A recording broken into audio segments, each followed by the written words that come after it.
This is a special message for our second graders. I know that we've been preparing for months and months for a very special day, the day of your first Holy Communion.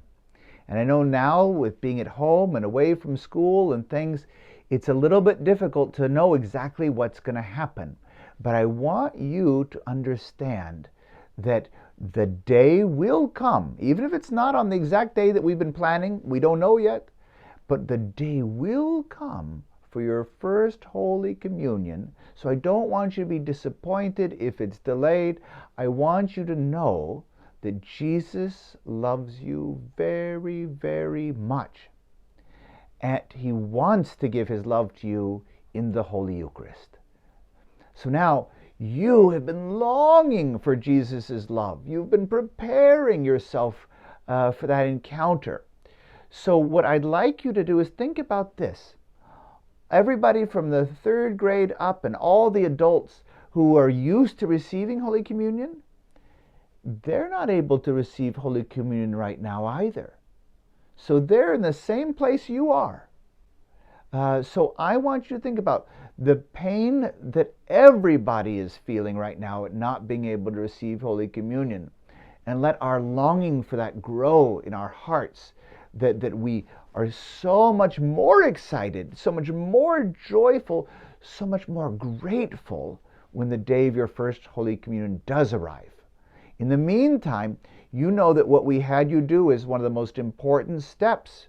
Preparing for your first Holy Communion is your first confession, right? So we know the best way to get ready to receive Jesus in Holy Communion is to have our souls free of sin.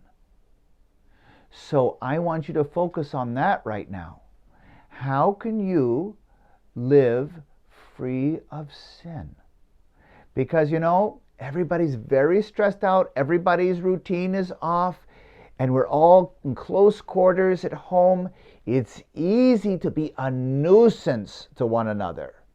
And I know that sometimes your siblings might be a nuisance to you, and sometimes I'm pretty sure you've been irritating to them, and sometimes I know mom and dad might be nagging a little bit, but sometimes you've not been obedient to them or respectful to them like you should be.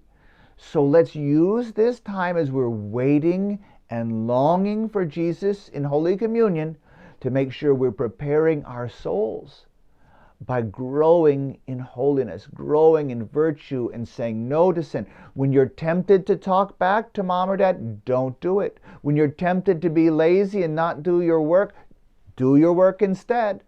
When you're tempted to fight with your brothers and sisters, don't do it. You want to keep your soul ready for Jesus to come in Holy Communion. So that's how we're going to use this time well. God brings good out of everything. So even out of this disruption and this possible delay, the Lord is going to bring something good. And I look forward to celebrating with you that great and beautiful day when it does come, your first Holy Communion. So keep praying every day and getting ready. God bless you.